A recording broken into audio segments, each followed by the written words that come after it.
Hey y'all, hey. So it's your girl Shari, and this is the Financial Sanctuary. And stop trying to act fabulous when you know you really not. Watch your hands. So today, y'all, I have a story time because like I said, this is going to be a very, a free space and a very transparent space. So who am I to give financial advice if I don't kind of let you know some of the financial mistakes I made? So as you see from the title, this story time is called A Fall from Grace, a financial horror story.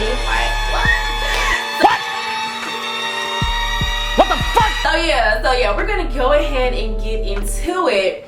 So this story time is pretty much about how I came from making a large amount of money at a corporate company, and now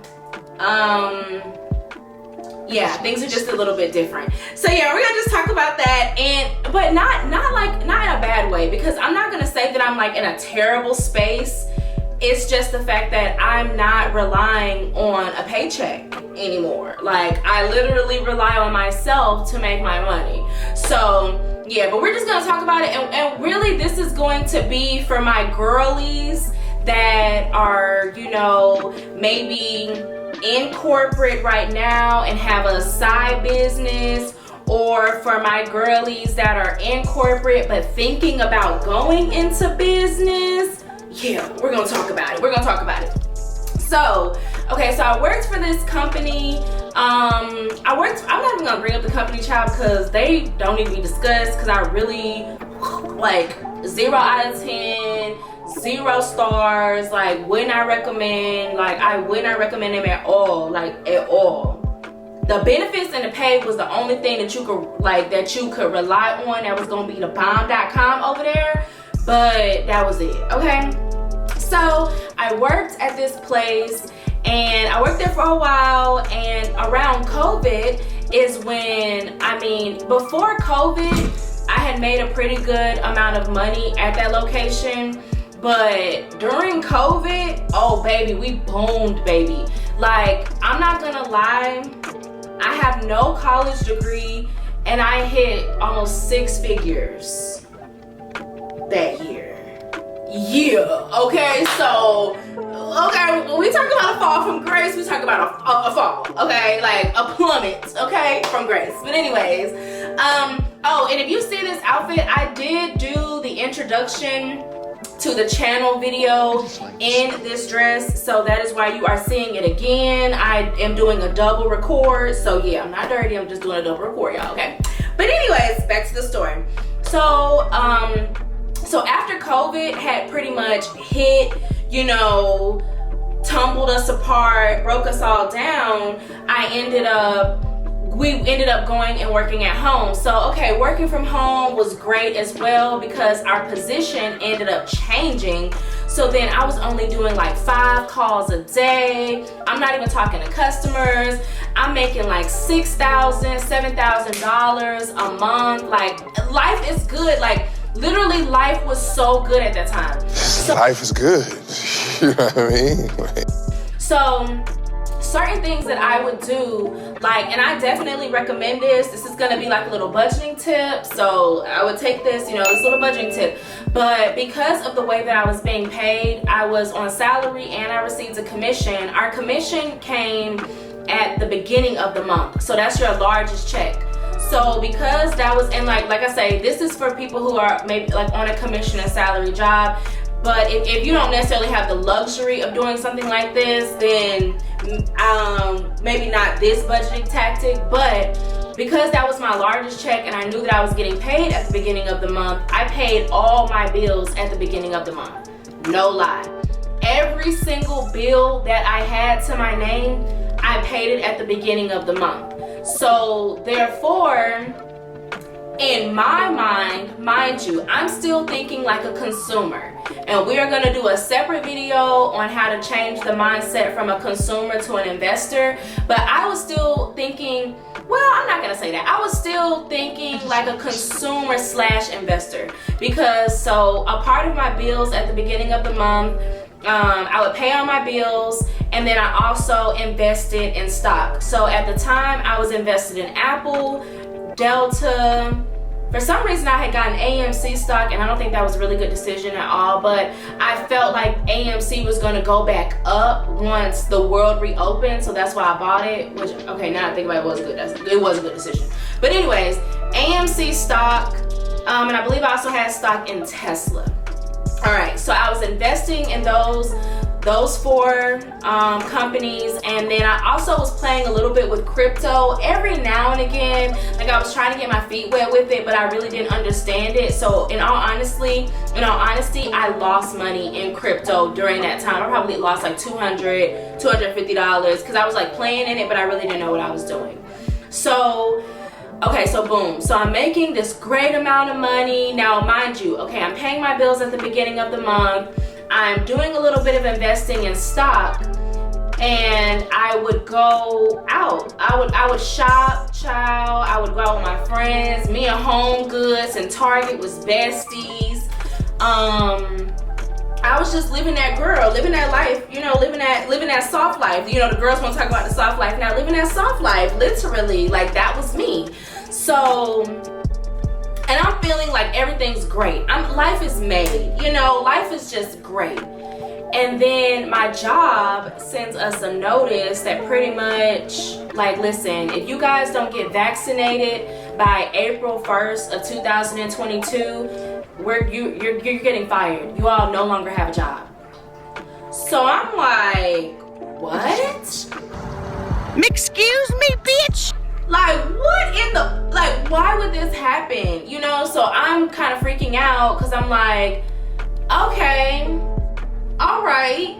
Because at that point, I felt like my health and my job was like, I felt like my job was getting in my business a little bit. You know what I mean? It's like, why do you care about what I do with my personal health, you know? Excuse me, ma'am. Excuse me. You're in my business? Yeah, don't do that.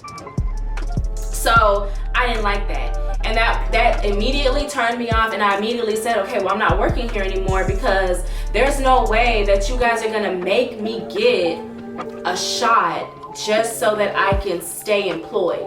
So I left. I ended up leaving. And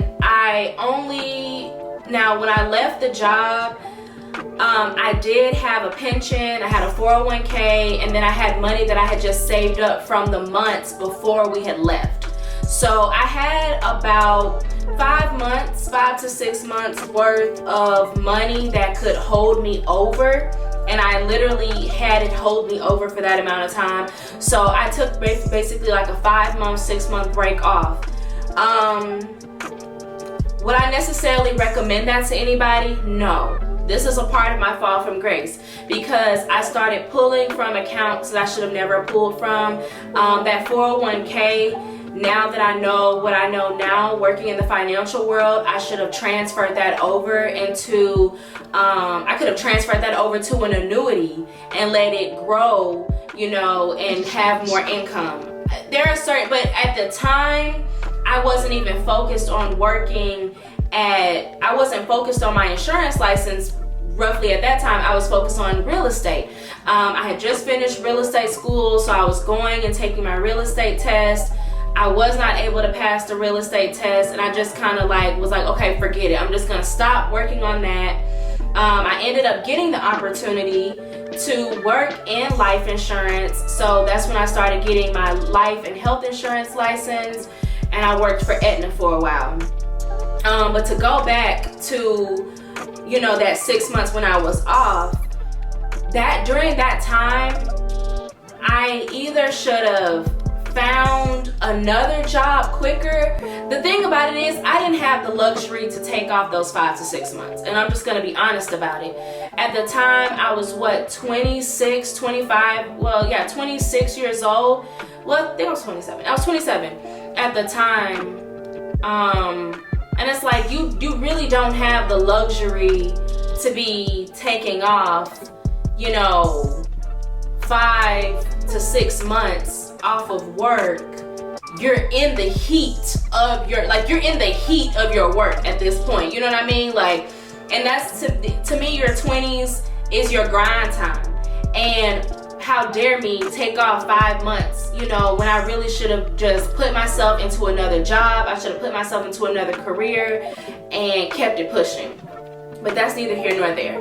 So I took off for that 5 to 6 months, literally had the time of my life, child. I went out of town during that time. I really didn't miss a beat, but I wasn't managing my money well either, because I'm always, and this is another tip, a mindset thing.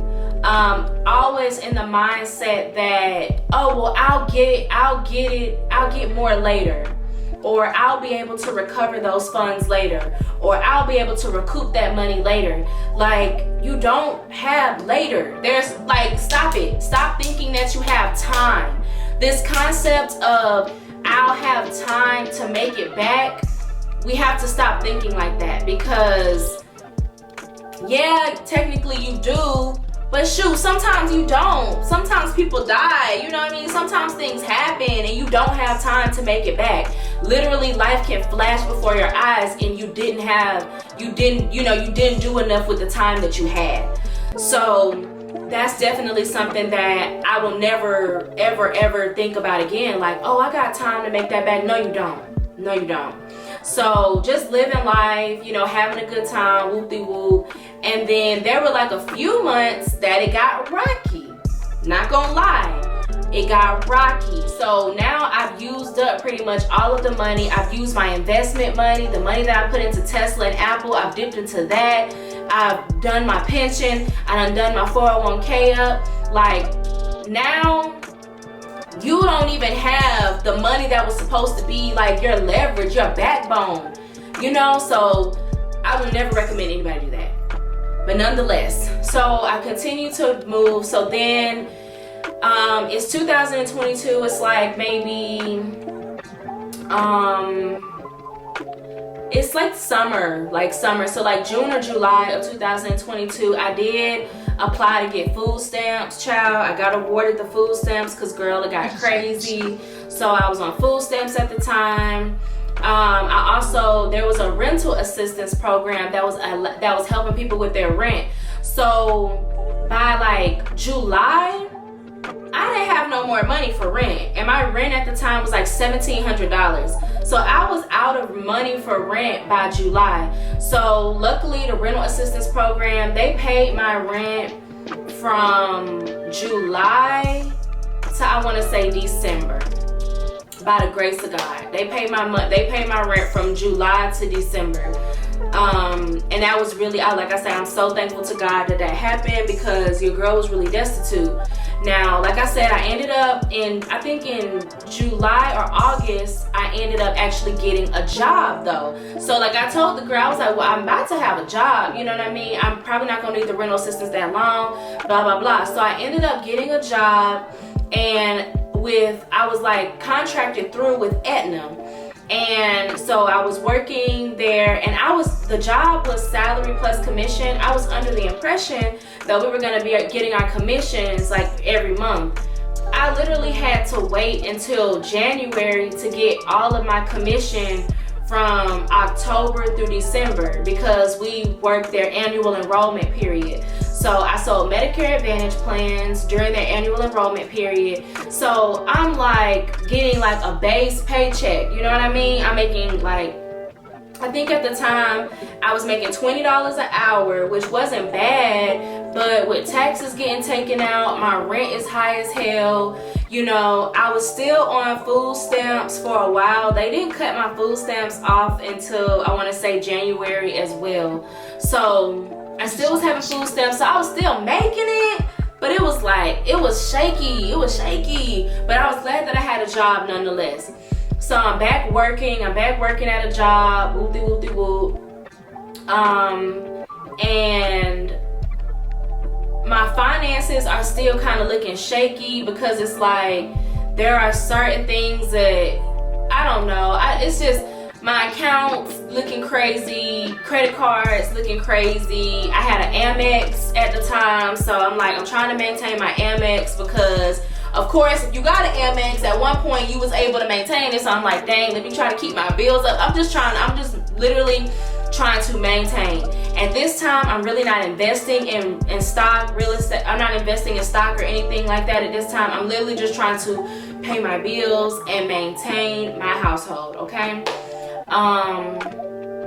And so then, okay, so I worked with Aetna for a while, but then I just felt like I'm still not making it. Like I'm barely making it here. Like I feel like I'm barely making it. Like it's just enough to get by. And I felt like, you know, I started researching health insurance and understanding that I'm getting $80 per policy, but really if I was working for myself or working under another type of company, I would be getting like $300 to $500 per policy, which would make a lot more sense. So that's when I started researching and transitioning out of health insurance. Excuse me. I started transitioning out of health insurance into life insurance. So I'm moving in, I'm looking up, you know, jobs. The whole month of May, I'm pretty much putting in my resume for different jobs and things like that. So I ended up landing a career with New York Life. So happy, I was so excited. Now I was excited, but I was nervous at the same time because New York Life is like, listen, this is commission based only. You do get bonuses and, you know, training pay, but you have to make your sales. So I'm thinking, okay, I feel like I can do this. Like I know I can do this. I know that I can, you know, I know that I can be my own boss. You know, I own a business. I do own a boutique called Dollhouse Fashions Boutique. It is currently shut down right now because I just haven't had the money and things like that to put into the inventory. But I know that I can be a business owner. I know that this is something I can do. I just have to push and actually, you know, push myself and, you know, let people know what I'm out here doing. So I get into the life insurance game. Child, when I tell you, I've cried so much these past months. I've been frustrated, cried, wanted to quit. But this has been the most character developing situation that I've ever been in my entire life. Literally.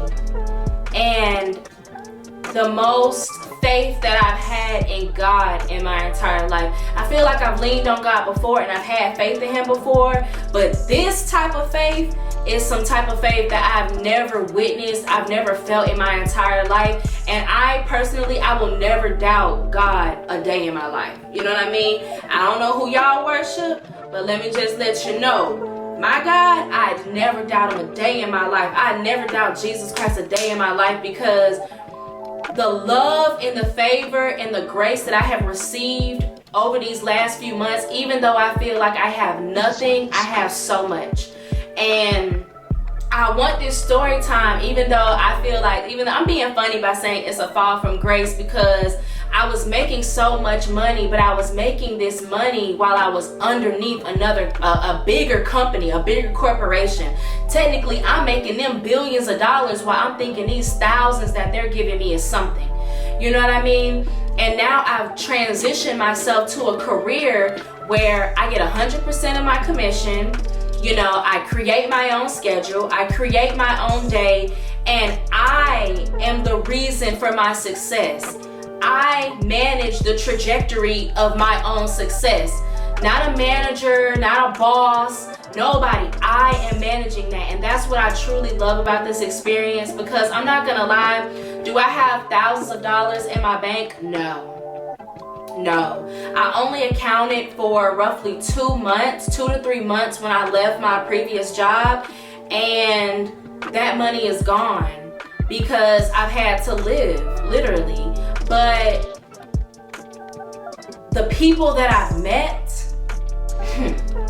the rooms that I've been in, like I was allowed to go to this Global Hope Forum, which was an amazing experience. I went to the Business Expo.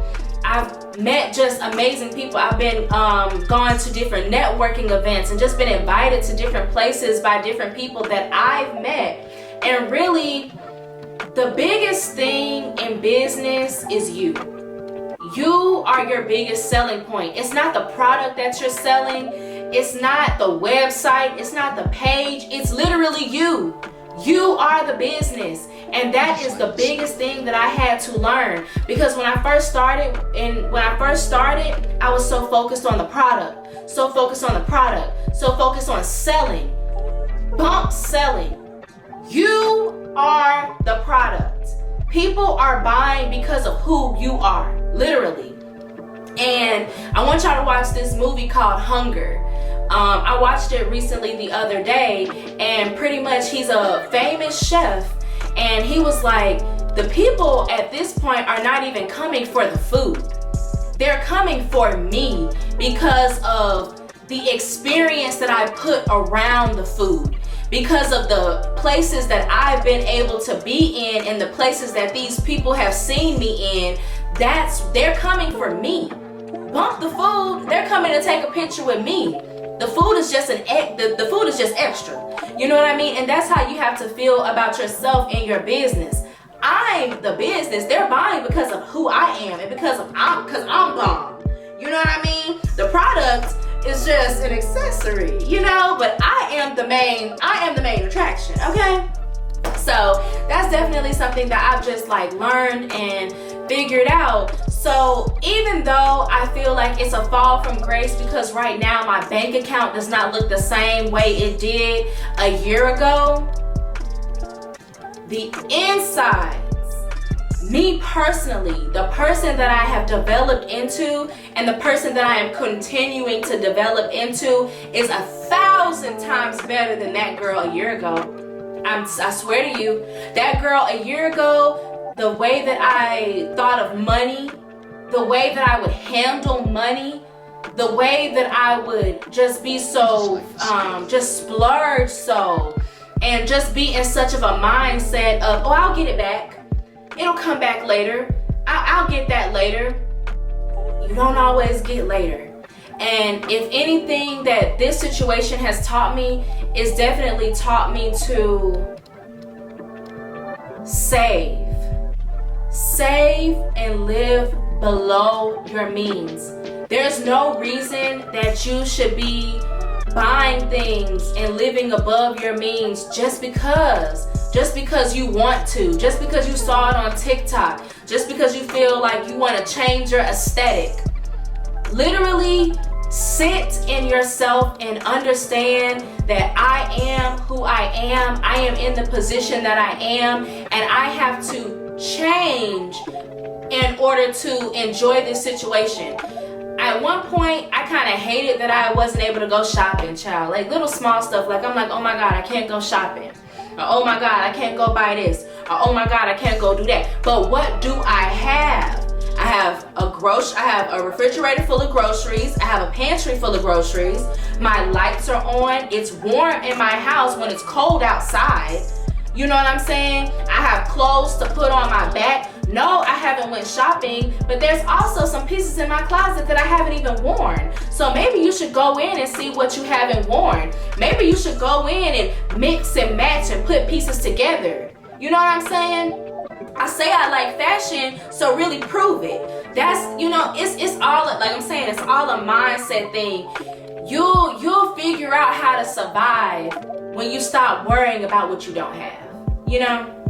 So y'all, that is my story time. And like I say, pretty much this story time is just really me talking about where I came from or the mindset that I had, you know, and where I'm at now. You know, I'm living below my means. If I don't need it, I ain't buying it. And if I got it at the house, it's at the house, okay? You know what? When our mamas would say, you got food at the house, I'm a firm believer of that. You got food at the house. Listen, I should write across my chest. You got food at the house, because I do. And does. But y'all, I really, really hope y'all enjoyed this video. Make sure y'all like, comment, and subscribe. And make sure you tell a friend about the Financial Sanctuary. All right, y'all, I'm out.